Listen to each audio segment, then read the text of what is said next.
My name is Callista Monroe. I'm 18 years old. And this is the story for every daughter who's ever been told to be realistic, while her brother is called the future, 6 months ago. My mother stood over the kitchen sink and lit a match. One by one, my college application letters curled into ash. My father didn't try to stop her. He just leaned against the counter, glanced at my test score, and let out a quiet laugh. 1,480, he said. Not bad, but not worth the investment. Then he looked straight at me and added, "Save the money for your brother. Mason's the one going somewhere." They really believed that was the end of my story, that everything I had worked for could disappear in a few flames. But it wasn't the end, because what they didn't know was that every single application had already been submitted online weeks before. They didn't know where I had spent my entire summer, and they definitely didn't know what my grandmother had sealed inside the last envelope she left behind before she passed. By Thanksgiving, there were 19 people gathered around our table. Mason sat at the center, wearing his varsity jacket like he already had a scholarship waiting. My mother kept refilling glasses. My father carved the turkey like it was some kind of ceremony, and everyone there acted like the decision had already been made, like they all knew which child mattered more. Then the phone rang. My mother picked it up casually, but within seconds. Her expression changed. I watched the color drain from her face. "You mean Callista?" she asked slowly. That was the moment the illusion my family had been living in began to crumble. If you've ever felt invisible in your own home, please subscribe to my channel so that what I'm about to share will touch your heart. Don't forget to let me know where you're watching from. But before I tell you what happened next, you need to understand how everything started. Let me take you back to the night it all fell apart. May 15th, 2025, 7:30 in the evening. I was sitting at my desk upstairs when the SAT email finally came through. For 3 days, I had been refreshing my inbox every 10 minutes. My hands were shaking when I opened it.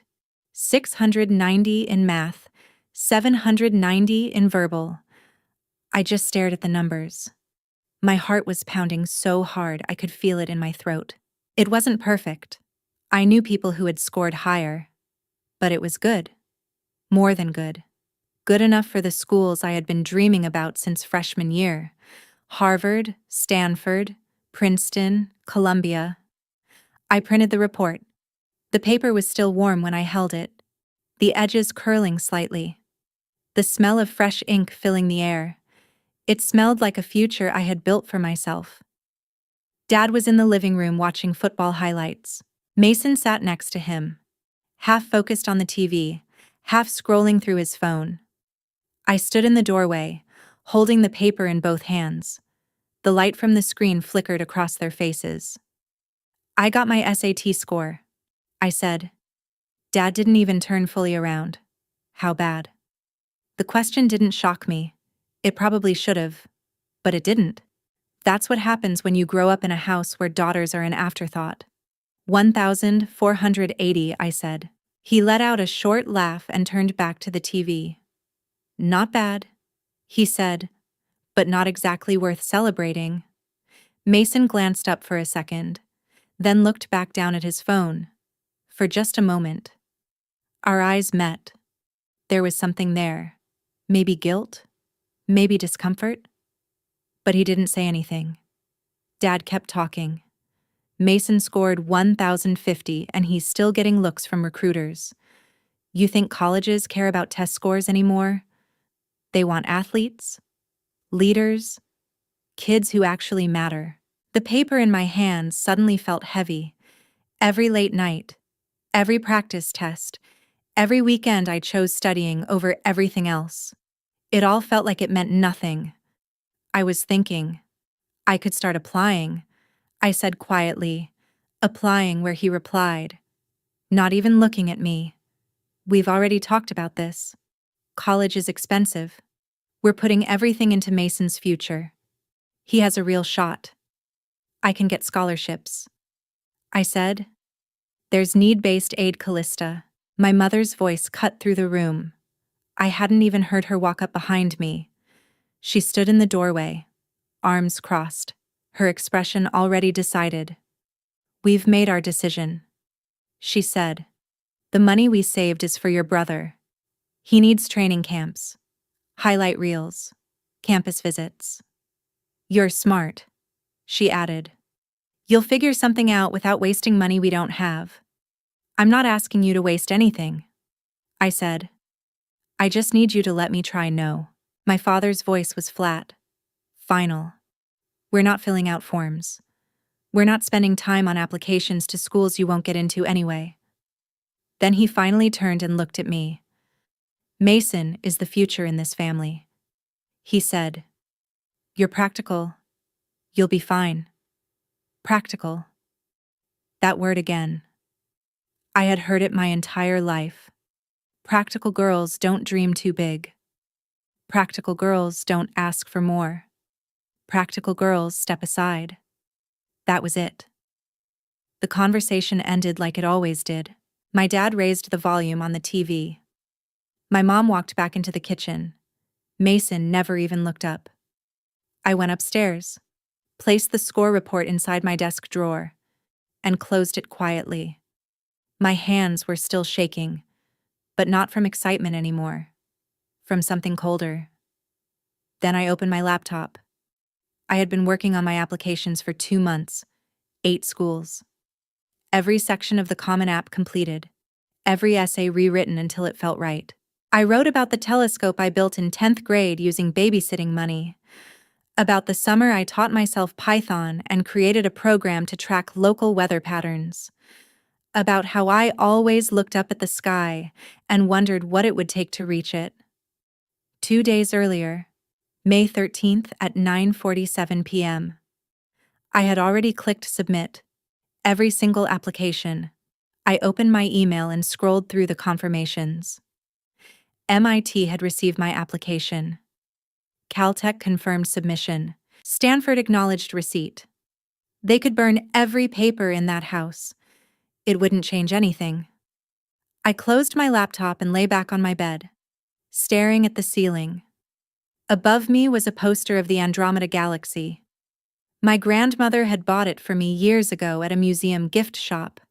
She was the only person who ever asked what I wanted to become. The only one who didn't laugh when I said aerospace engineer. That night, I thought about her more than usual. She had passed away just 2 months earlier. A sudden heart attack in the garden. My grandfather found her beside the tomato plants she had taught me to grow since I was 7. At the funeral, he pulled me aside and pressed an envelope into my hand. My name was written on it in her neat handwriting. Your grandmother wanted you to have this, he said, but not yet. You'll know when the time comes. Before I could ask anything else. He took it back and walked away. I didn't understand then how important that envelope would become, but the truth doesn't need permission to arrive. It just waits. The next night, my mother walked into my room without knocking. Her eyes immediately landed on the stack of envelopes sitting on my desk, each one addressed to a different admissions office. I had printed them weeks earlier, back when I still believed my parents might change their minds, back when I thought I might need a backup plan. My mom picked one up, flipping it over slowly. What is this college applications? I said. I thought we already talked about this. I worked hard on them. I just wanted to. She didn't let me finish. She called for my dad, loud enough that I heard footsteps stop outside my door. Mason was in the hallway, listening. Dad came upstairs, glanced at the envelopes, and said, "Bring them downstairs." I followed them to the kitchen, my stomach tight. I already knew what was about to happen. Mason was sitting at the table eating leftover pizza. He looked up when we walked in. For a second. Our eyes met. He knew too. Mom spread the envelopes across the counter like evidence. MIT, Caltech, Stanford, Princeton, Cornell. Carnegie Mellon, Georgia Tech, University of Michigan. You've been wasting time on this, she said. The kitchen light was too bright. It made everything feel sharp, exposed. It's not wasting time, I said quietly. We told you, she replied. Mason needs that money. You're smart enough to figure things out without college. Dad picked up one envelope, reading the address. These schools cost $70,000 a year, he said. You think we can afford that? There's financial aid. We're not doing it. He dropped the envelope back onto the counter. This is final. Callista. Not everyone is meant for college. Some people are, some aren't. He looked straight at me. You're practical. That's a good thing. Mom gathered the envelopes into a neat stack. Practical girls stay close to home. She added. They work. They help their families. There's nothing wrong with that. Then she turned toward the sink. She ran a thin stream of water, just enough to dampen the metal, and dropped the envelopes in. Mom. She didn't hesitate. The lighter clicked. A small flame touched the corner of the top envelope. It caught instantly. The fire spread fast, curling the paper inward, turning white into black. The ink bled and warped before disappearing completely. I just stood there and watched. The smell hit me first. Burning paper, bitter, sharp. It clung to everything. This is for your own good, my mother said calmly. Watching the flames. You'll understand one day. Dad stood beside her, arms crossed. Mason's recruitment video alone cost us nearly $7,000. He said, we invest in winners, not fantasies. I looked at my brother. He was staring down at his plate, jaw tight, refusing to look at me. I waited for him to say something, anything. But he stayed silent. The envelopes burned down to ash. Gray, fragile, gone. Mom turned on the water fully, rinsing everything away until it dissolved into a muddy swirl and disappeared down the drain. The sink let out a hollow gurgle. We're not being cruel, she said, drying her hands. We're being realistic. She looked at me like she was explaining something simple. Girls like you don't need big dreams. You can work, save, support your family. That matters too. Girls like me, not girls like him. Dad turned toward Mason and called his name. Come on, champ, my dad said, his voice full of pride. Let's watch your highlights again. Mason stood up slowly. For a brief second, he looked at me like he might say something. His mouth opened just a little, like he was about to speak. Like maybe he was going to defend me, or at least acknowledge what had just happened. But then he stopped. He closed his mouth, turned away, and followed Dad into the living room. Just like that, I was left alone in the kitchen. The house felt quieter than it should have been. Too still. Too empty. The sink still smelled like burned paper. My hands smelled like it too. I turned on the faucet and washed them once, scrubbing harder than I needed to, then again, and again. The water ran over my fingers, cold and steady. But the smell wouldn't go away. It clung to me. Like what they had done wasn't just something I saw. It was something that had soaked into my skin. If you think my parents were right to burn my college applications and prioritize my brother's future, comment right. But if you believe destroying someone's dreams is never justified, comment wrong. Because sometimes the hardest battles don't happen out in the world. They happen inside your own home. I stood there for a moment longer, staring at my hands, then turned off the water. Slowly. I walked back upstairs. I sat at my desk, opened my laptop, and checked my email. Caltech. Application received. Submitted May 13th, 9:47 p.m. I stared at the timestamp. 2 days before they burned everything. 2 days before they thought they had stopped me. A small, quiet realization settled in my chest. They could destroy paper, but they couldn't touch what I had already built. I closed my laptop and lay back on my bed, staring at the ceiling. That night, my phone buzzed on the nightstand. I almost ignored it. I was exhausted, emotionally drained, empty in a way that felt heavier than anything physical, but something made me reach for it. The subject line stopped my breath. NASA Marshall Space Flight Center. Internship decision. I froze. I had applied back in March, the same week my grandmother died. I remembered sitting in that funeral home, surrounded by people I barely knew, listening to stories about her life. I remember feeling disconnected, like I didn't belong in that room full of grief and memories. And in that moment, I had taken out my phone, opened the application, started typing. I hadn't told anyone, not my parents, not Mason, no one. The application asked for my transcript, an essay about my interest in aerospace, and 2 teacher recommendations. I submitted it at midnight and didn't think about it again. I never expected to hear back. My fingers trembled as I opened the email. I read it once, then again, then a third time, just to be sure it was real. Congratulations. You have been selected for the summer internship program at NASA Marshall Space Flight Center. Paid position, $18 an hour, 40 hours a week. I sat up in bed, my heart racing so fast it almost hurt. Marshall was in Huntsville. So was I. The facility was less than 30 minutes from my house. I could do this. Without anyone knowing, without anyone stopping me, without anyone telling me I wasn't enough.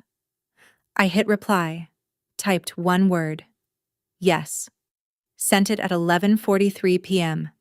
Then I placed my phone back on the nightstand and stared up at the ceiling, at the Andromeda poster above me. For years, I had looked at that galaxy and wondered what it would take to reach something that far, that impossible. This is it, I thought. This is how I start building something they can't destroy.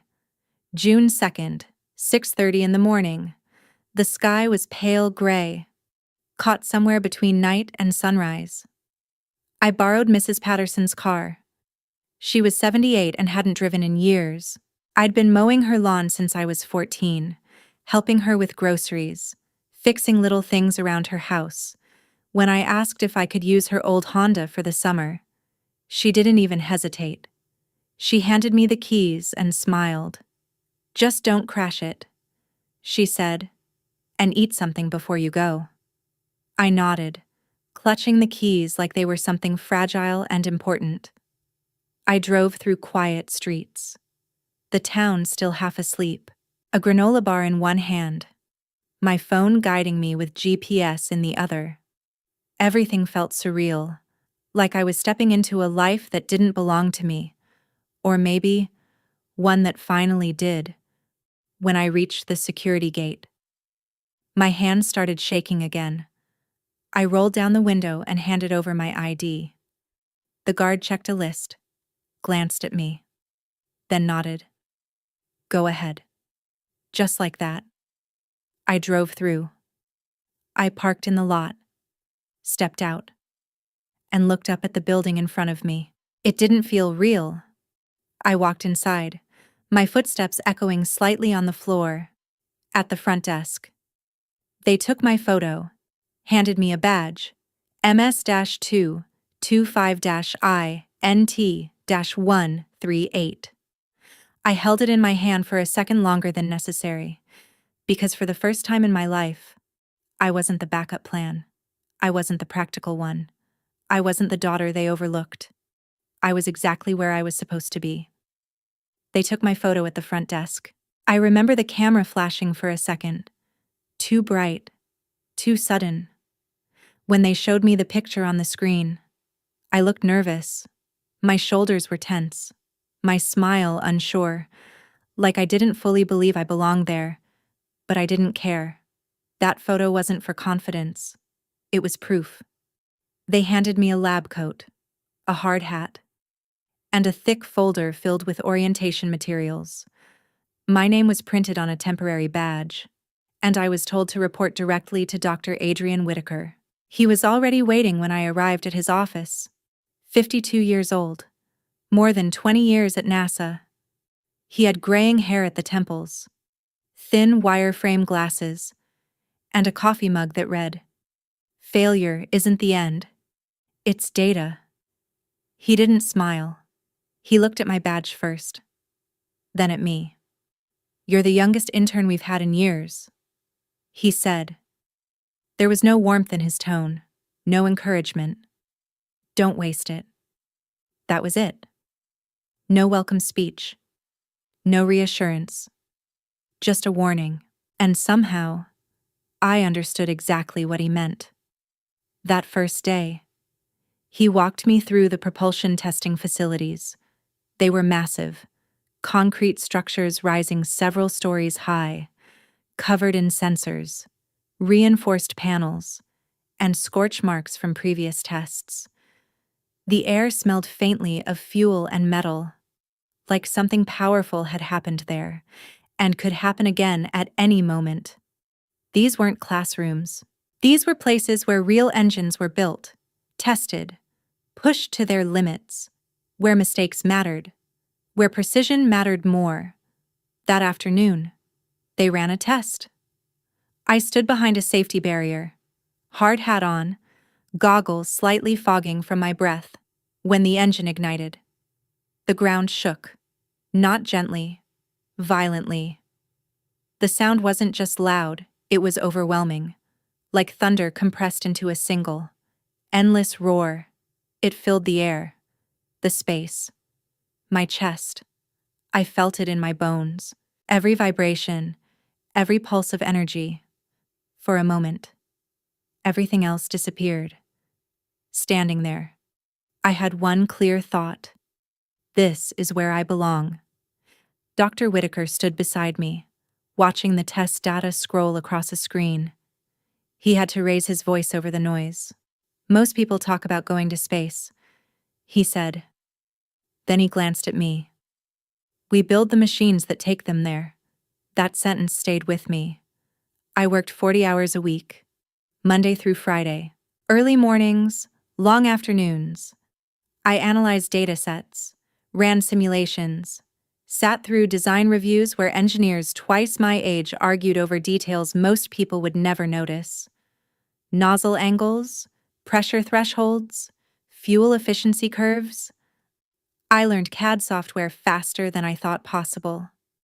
Ran propulsion models, adjusted variables over and over again, watching how small changes could shift entire outcomes.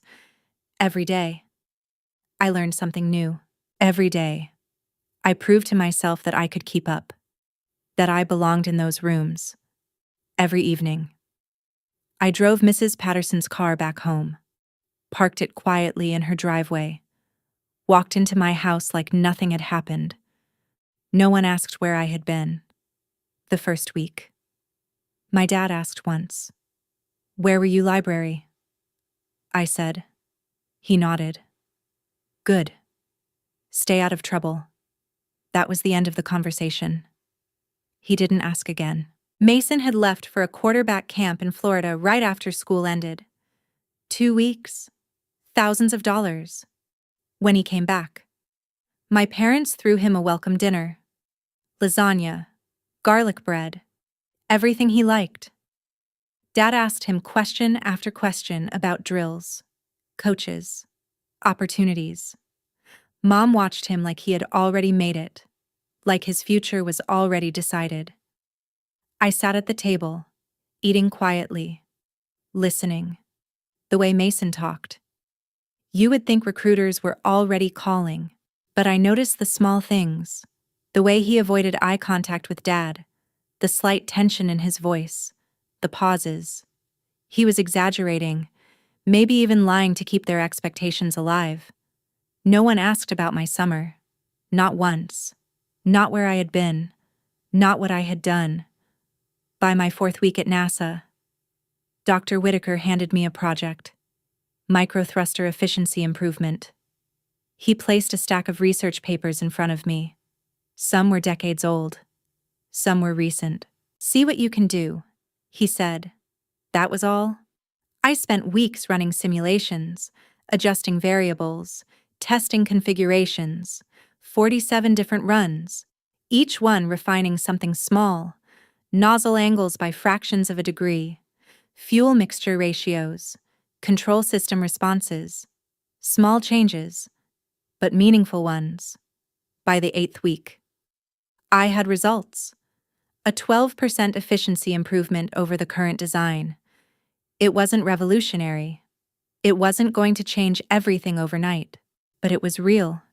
It was measurable. It mattered. Dr. Whitaker reviewed my work in silence. He didn't rush, didn't comment. He just studied the data. Then he nodded. "This is solid. Callista," he said. A pause.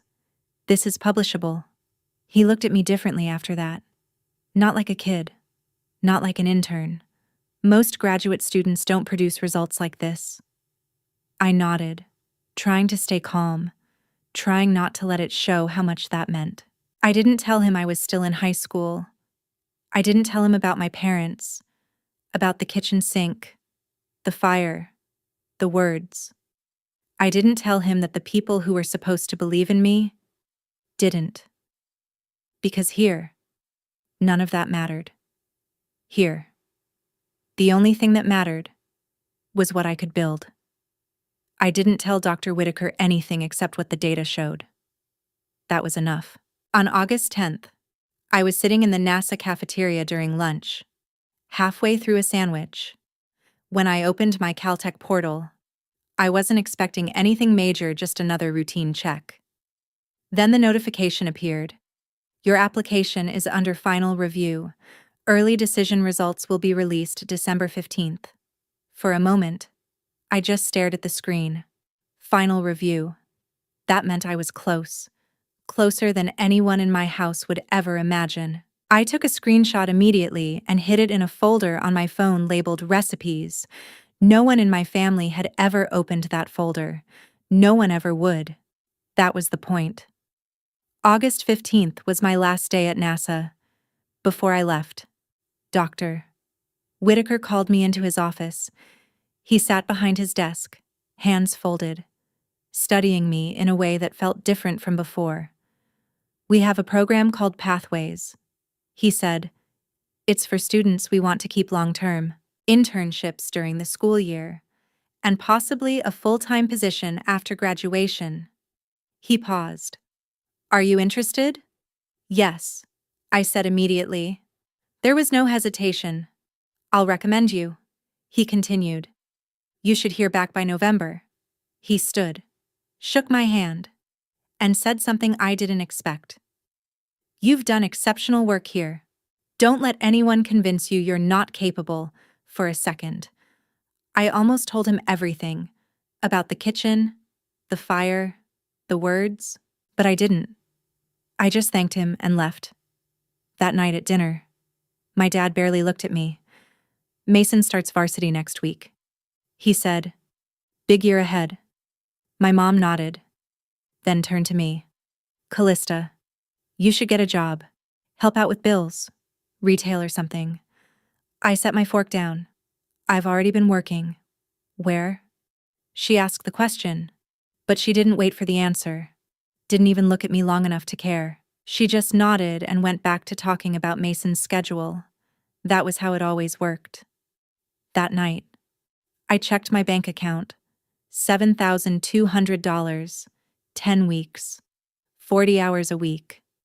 I had earned more in one summer than they had spent trying to build Mason's future, and no one knew. Somehow, that made it better. September came, and senior year started. Mason made varsity. Not as a starter. Brady Wilson was the senior quarterback, and he was good. Really good. The kind of player who actually had a chance. Still, Mason made the roster, third string. Technically, But my dad never mentioned that part. September 5th was the first game. The stadium was packed. Friday night football in a small Alabama town felt like an event bigger than anything else. We sat halfway up the bleachers. My mom had brought a blanket. Even though it wasn't cold, my dad wore school colors like it meant something more. Mason stood on the sideline in jersey number 12. From where I sat, I could see everything. He was nervous, adjusting his helmet over and over, watching the coach, waiting. The game wasn't close. Huntsville led 35-7 by the fourth quarter. Brady had thrown 4 touchdowns. Clean, confident, controlled. He was the real thing. With 6 minutes left, the coach pulled him out. Mason went in. The game was already decided. He handed off the ball twice, then threw one pass. It fell short. Not even close. The receiver had to stop and come back for it and still couldn't catch it. The clock ran out. Game over. In the parking lot. My dad was already on the phone. Yeah, Mason had some great plays tonight. He said, scouts might have been watching. None of that was true. My mom was smiling, talking to a neighbor. You can just tell, she said proudly. That's a Division I athlete. I stood there, listening, watching them build a version of reality that didn't exist. And for the first time, I didn't feel angry. I just felt certain.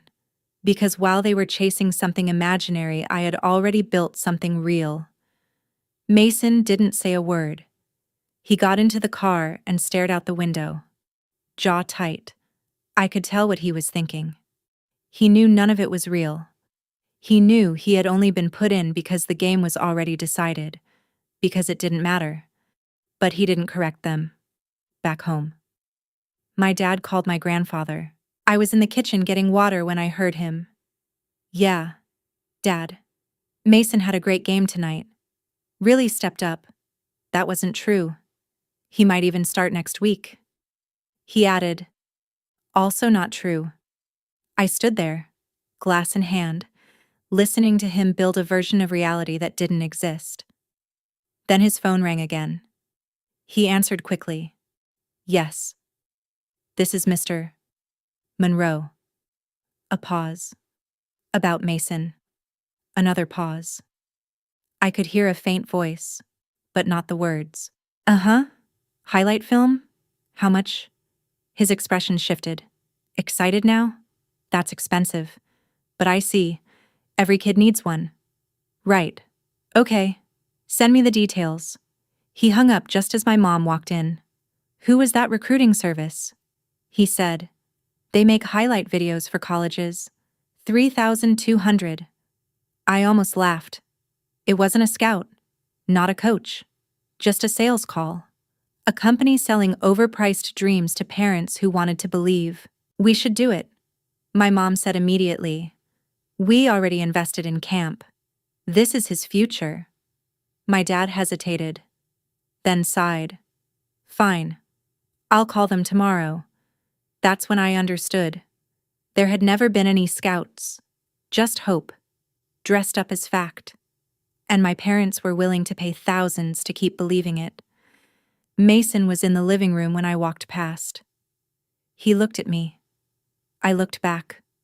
For a second. I saw something in his face. Guilt. Maybe exhaustion. Then he looked away. What I didn't know at the time was this. Months later, when we finally talked, he told me the truth. He had seen my NASA badge, back in July. He had found my backpack in the kitchen. The zipper was open. My badge was right there. MS-2025-INT-138. NASA Marshall Space Flight Center. He picked it up, looked at it, understood everything, and then he put it back, zipped my bag, said nothing. He kept my secret. The only person in that house who knew the truth. And he protected it. I didn't know it then. But it mattered. Because Mason wasn't the villain. He was just a kid trying to live up to expectations he never chose. October 1st. Late at night. My phone buzzed. An email from Caltech. Portal update available. My hands were shaking when I opened it. Thank you for your early decision application. Your decision will be available December 15th at 5 p.m. Pacific Time. 2.5 months? I took a screenshot and hid it in my recipes folder. The next week, another email came in. From Dr. Whitaker. Your Pathways paperwork has been submitted. You're on the shortlist. Expect an update by mid-November. Also, the team is still talking about your microthruster work. You have a real future in this field. 2 secrets now. Caltech pending. NASA pending. No one in my family knew. I was building everything quietly, step by step, data by data. And the best part was, they couldn't destroy what they didn't know existed. By mid-October, we had Sunday dinner with relatives. Aunt Karen and Uncle Mike came with their kids. The house was loud, crowded. Mason sat at the head of the table next to Dad, like it already belonged to him. The conversation turned, like always, to football. How's the season going? Aunt Karen asked. Good, Mason said. We're 5-2. You starting yet? He hesitated. Not yet. But Coach said Dad cut in. He's being modest. Scouts are already paying attention. That wasn't true. Mason knew it. I knew it.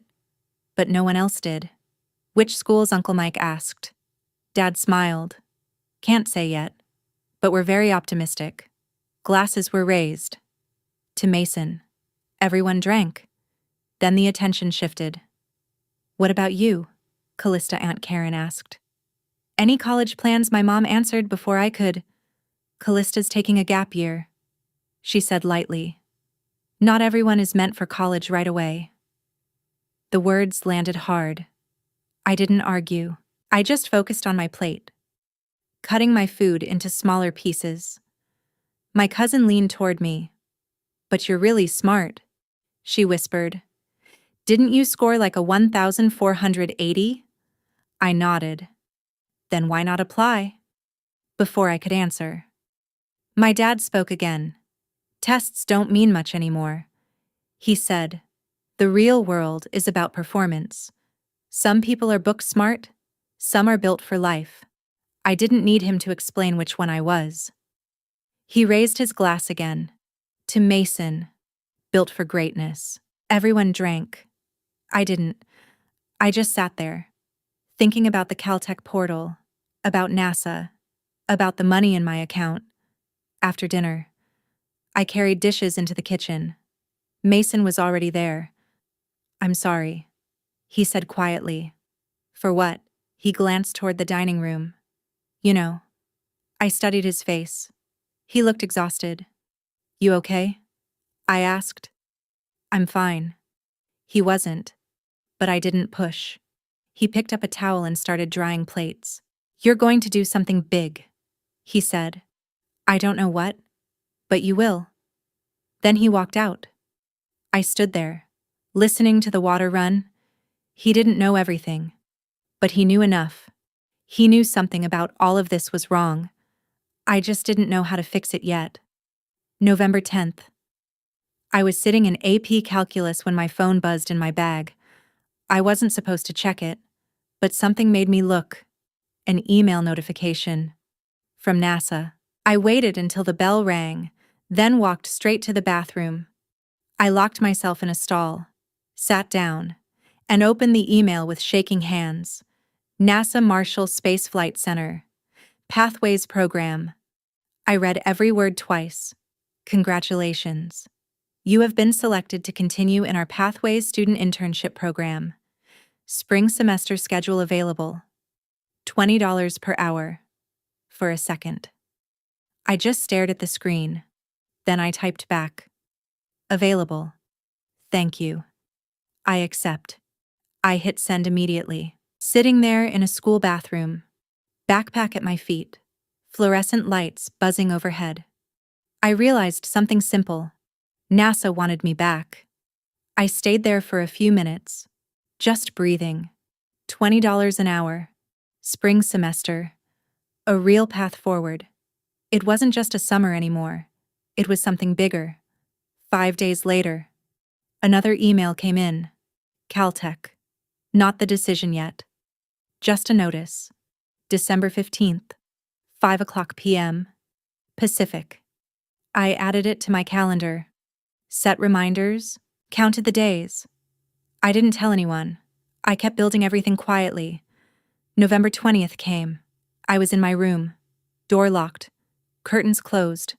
Laptop open. I refreshed the portal. Once. Twice. The page loaded slowly. Then the word appeared. Congratulations. Just that. One word. Sitting there in the center of the screen. I froze. Then the rest of the page filled in. On behalf of the California Institute of Technology, we are pleased to offer you admission. I refreshed again. It didn't change. It was real. I scrolled down. Financial aid, grants, work study, contribution, over 4 years, more than $270,000 in support. I would graduate debt-free from one of the best engineering schools in the world. I sat there in the dark, the screen lighting up my room, and felt something inside me finally break open. Not pain, relief. Like something that had been waiting finally had space to grow. I wanted to cry. I wanted to run downstairs and show them, to prove everything they said about me was wrong. But I didn't. I took a screenshot, saved it, closed my laptop, and went downstairs for dinner. Dad was on the phone again. Mason's highlight reel is going to impress a lot of people. He was saying, we invested in getting it done right. $3,000 for something no one important would ever see. I sat down quietly. Mom had made spaghetti. Mason was already eating. Silent, eyes down. No one asked about my day. No one asked if anything had changed. I ate my dinner and thought about California, about palm trees, about labs, about a future they knew nothing about. That night, I lay in bed thinking about December, about Thanksgiving. 22 people would be in our house, and I still didn't know if I would tell them. On November 21st, my mom started planning. Lists everywhere. Food, chairs, schedules. She moved through the house like everything had to be perfect. This family does Thanksgiving right, she said. I almost laughed at that, as if we were really a family. As if we all wanted the same things. A few days later, my grandfather called. I answered. How are you? Kiddo, he asked. I'm good. Really. He always knew when I wasn't telling the whole truth. Yeah, I said again. He was quiet for a moment. Your grandmother would be proud of you. My throat tightened. For what? For being who you are. For not letting them make you smaller. I didn't know how to respond. He cleared his throat. I'll see you Thursday. I've got something for you. The letter. Yeah. He added softly. It's time. We hung up. I sat there holding my phone, thinking about her, about the garden, about the telescope, about the way she always believed in me. 2 days later, a package arrived. California Institute of Technology, Office of Admissions. I grabbed it before anyone else could see, took it straight to my room, closed the door, opened it carefully. Inside was everything. A welcome letter, campus information, a map, a pennant with the Caltech logo. I spread it all out across my bed, touched each piece slowly. This wasn't an idea anymore. It wasn't a plan. It was real. And for the first time, it was entirely mine. I didn't tell anyone. Not when the email came. Not when I accepted it. Not when everything I had been working toward quietly locked into place. I kept it all to myself. Because for the first time in my life, Something was completely mine. November 15th. Another email arrived. Caltech. Not the decision yet. Just confirmation. December 15th. 5:00 p.m. Pacific. I opened my calendar and set 3 reminders. 1 month, 1 week, 1 hour. I wasn't going to miss it. November 20th. I was in my room. Door locked. Curtains drawn. Laptop open on my bed. I refreshed the portal. Once, twice. The page took forever to load. Our internet was slow. Always had been. Then one word appeared. Congratulations. It just sat there for a second before the rest of the page loaded. On behalf of the California Institute of Technology, we are pleased to offer you admission. I didn't move, didn't breathe. I refreshed the page again just to be sure. Still there, still real. I scrolled down. Financial aid, grants, work study, contributions, more than enough. I would graduate debt-free. From Caltech.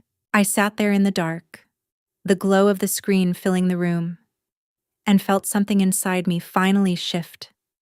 Not anger, not sadness, something stronger. Like everything they said I couldn't do had just been proven wrong. I wanted to run downstairs. Show them. Say, you were wrong about me. But I didn't. I took a screenshot. Saved it. Closed my laptop. And walked downstairs like nothing had happened. Dad was on the phone again. Mason's highlight film is going to be huge. He was saying, we made sure it's top quality. $3,000. For something no one important would ever see. I sat at the table. Mom had made spaghetti. Mason was quiet, eating without looking up. No one asked about my day. No one noticed anything had changed. I ate in silence, thinking about California, about Pasadena, about labs filled with people who actually believed in what I could become. That night, I lay in bed staring at the ceiling. Thanksgiving was coming. 22 people, and I still didn't know if I would tell them. November 21st. My mom started planning everything. Lists covered the kitchen counter, food, tables, chairs. She moved through the house like everything had to be perfect. This family does Thanksgiving right. She said. I almost said something, but I didn't. Because we weren't a family the way she thought we were. A few days later, my grandfather called. I answered. How are you? Callista. I'm good. Really. He always knew. Yes, I said. Softer this time. He was quiet for a moment. Your grandmother would be proud of you. My chest tightened. For what? For not letting them make you smaller. I didn't know what to say. He cleared his throat. I'll see you Thursday. I've got something for you. The letter. Yeah. He said. It's time. After we hung up, I sat there thinking about her. About the garden. About the telescope. About how she was the only one who ever believed me when I said I wanted more. November 23rd. A package arrived. California Institute of Technology. I grabbed it before anyone else could see. Took it straight to my room. Closed the door. Opened it slowly. Inside was everything. A welcome letter. A course catalog. A campus map. A banner with the Caltech name printed across it. I spread everything out on my bed. Ran my hands over each piece, making sure it was real. Because this wasn't just acceptance. This wasn't just a future. This was proof. Proof that everything I built in silence mattered. Not everyone rushes into college, my mom said. Her tone lighter now, softer words. Same message. Mrs. Henderson smiled at me. With your SAT score, you have so many options. Engineering, computer science. Have you thought about it? My dad waved it off. She's practical. Staying local. That's the smart move. Practical again. Mason sat quietly, shifting in his seat. He kept glancing at me, then looking away. Emma leaned closer. You were always the smart one, she whispered. Mason's smart too, I said. She shook her head. Not like you. Everyone knows it. I didn't answer. At 2:30, my mom called everyone to the table. The seating said everything. Dad at the head, Mom at the other end, Mason beside Dad. I was pushed down the table, between cousins. I carried dishes, poured drinks, refilled plates.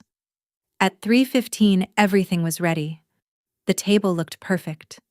Dad stood for grace. We're grateful for this family, and especially for Mason's success this season and the opportunities ahead. Nothing about me, not even a sentence. I kept my head down. Then the phone rang. Loud, sharp. Everyone froze. Mom looked at the caller ID. Unknown number. California. Should I answer? Let it go, Dad said.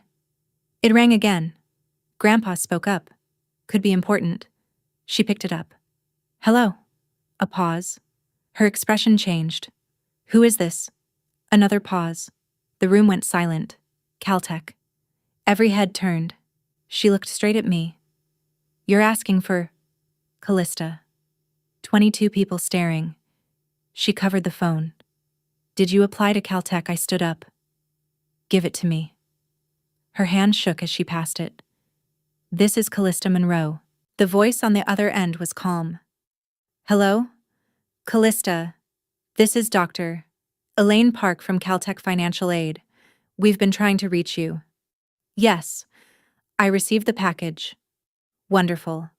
I'm calling to confirm your grant of $68,000 per year. Is that acceptable? Yes. We'd also like to invite you and your family to campus next month. I'll be there. Excellent. And Callista, congratulations. Your application was outstanding. Thank you. I hung up. Silence filled the room. Dad stood slowly. What just happened? I looked at him. I got into Caltech. You applied. His voice tightened. You burned my applications. I said. I submitted them online before that. Mom's face went pale. We told you no. I didn't need your money. I replied. I got full financial aid. Uncle Mike spoke first. How much? $68,000 a year? Gasps spread across the table. That's over $270,000, someone said. Mrs. Henderson started crying. I knew it. I knew you could. Dad was shaking now. You went behind our backs. I worked for this, I said calmly. When did you find out? A week ago. And you didn't tell us. I held his gaze. Would you have listened? No one answered. Grandpa stood, walked over, and hugged me. Your grandmother would be so proud, he said. Then he pulled back. There's more. Isn't there? I nodded. I've been working at NASA Marshall since June. My mom gasped. What internship? Propulsion lab? 40 hours a week. The room erupted. You worked at NASA. I earned $7,200. I added. More voices. More shock. But I just stood there. Because for the first time in my life, they were finally listening. That's where you were all summer. My dad's voice cut through the noise. You said you were at the library. You didn't ask. I said. I told you I was working. You just assumed it didn't matter. The room went quiet again.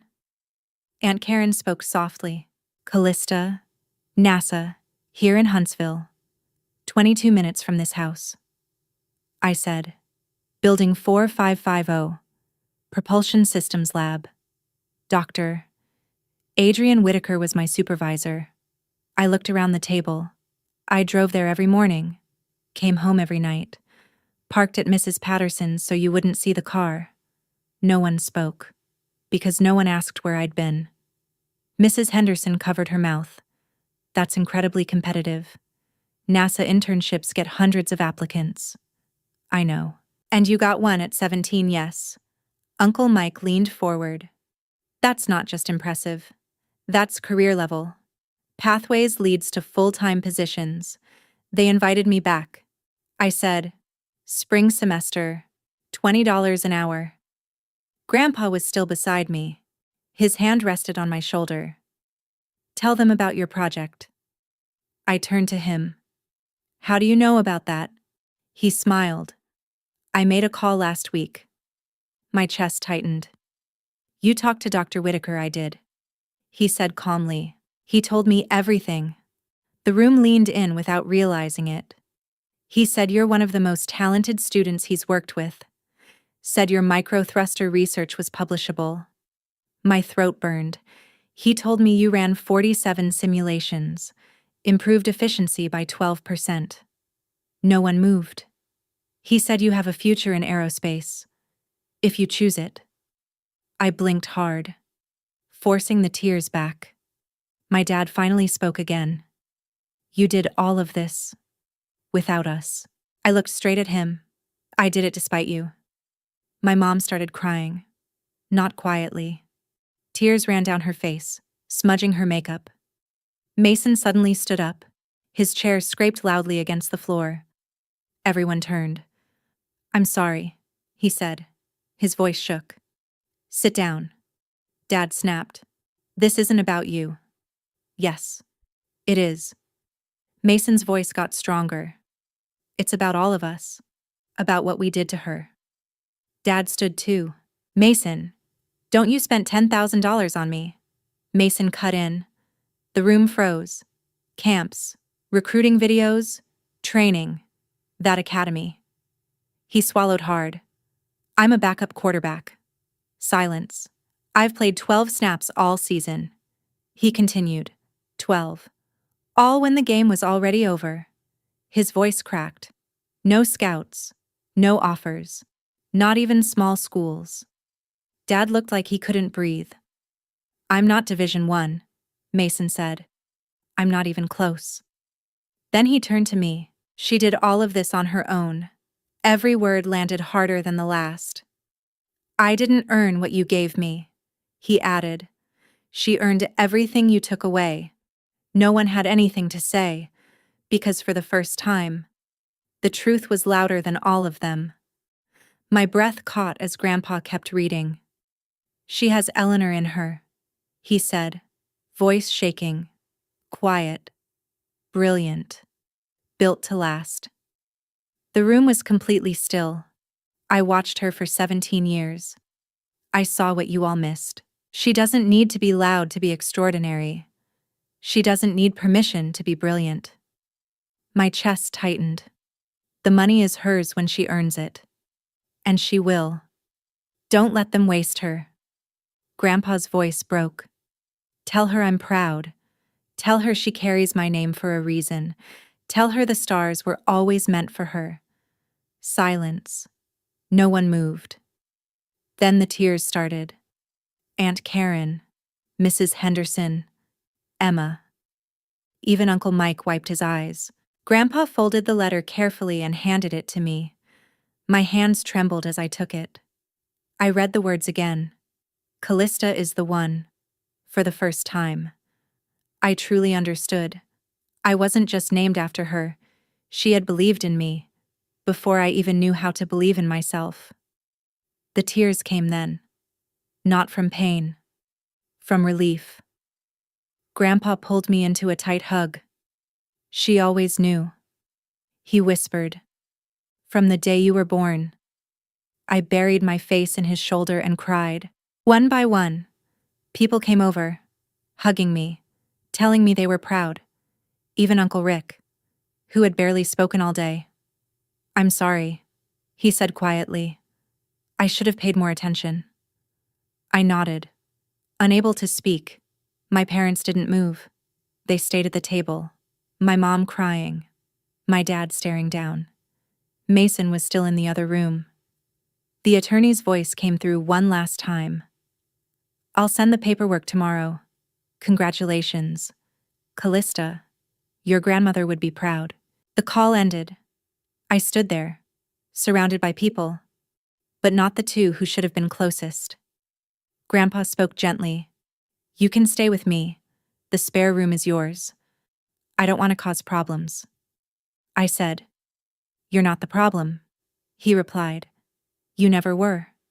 My dad finally stood. We need to talk. Not tonight, Grandpa said firmly. His voice changed. Stronger. She just found out her grandmother believed in her more than her own parents did. She just found out everything you told her was wrong. No one argued. I went upstairs and packed a bag, laptop, clothes, my Caltech packet, my NASA badge. When I came back down, Mason was sitting on the stairs. His eyes were red. I'm sorry, he said again. It's not your fault. I saw your badge. He admitted quietly. Back in July. I knew. I looked at him. You protected me. He shook his head. I was protecting myself.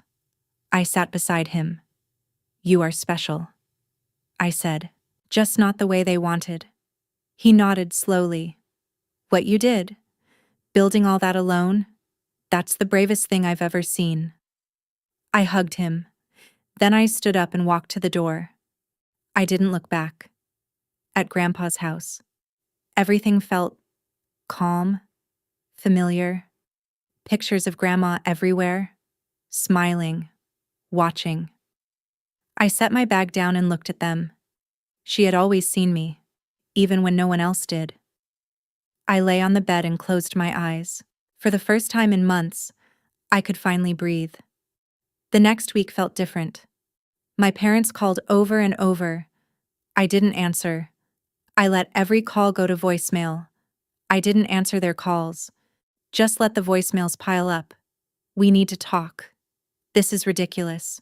You're being dramatic. I deleted them all. December 1st. The paperwork came through. I signed everything within an hour. Entered my bank details. Sent it back. December 3rd. I checked my account at breakfast. The number made me stop breathing. $82,200. My earnings. My grandmother's trust. All real. I texted Grandpa. It's there. He replied from the next room. She always kept her promises. The next afternoon, there was a knock. Grandpa opened the door. My mom stood there. She looked smaller. No makeup. Eyes swollen. Can I talk to her? She asked. Grandpa looked at me. I nodded. We sat in the living room. He stayed nearby. Quiet. What you did was wrong, she said. I met her eyes. What exactly did I do wrong? You went behind our backs. I built a future you told me I couldn't have. We were trying to protect you. From what I asked. Succeeding. She started crying. From failure. From disappointment. From you getting hurt. I didn't fail. I said calmly. I got into Caltech. I worked at NASA. I did everything right. She shook her head. But you lied. No. I said. You didn't ask. She broke down completely. I thought I was doing what was best. For who I asked quietly. She didn't answer. I let the silence sit. Then I said, when you're ready to see who I actually am, call me. Until then, I need space. She stood up slowly. At the door. She paused. I'm sorry, I know, I said. But that's not enough yet. She left. No resolution. But I felt lighter. Because I didn't need her approval anymore. January came. Mason got into a local community college. No announcements. No celebration. Just quiet acceptance. He texted me. I got in somewhere. It's a start. That's great. I replied, I'm proud of you. He sent another message. I'm sorry I let them treat you like that. You didn't. I wrote back. They did. You just tried to survive it. He asked if we could meet. We got coffee the next week. Talked for hours.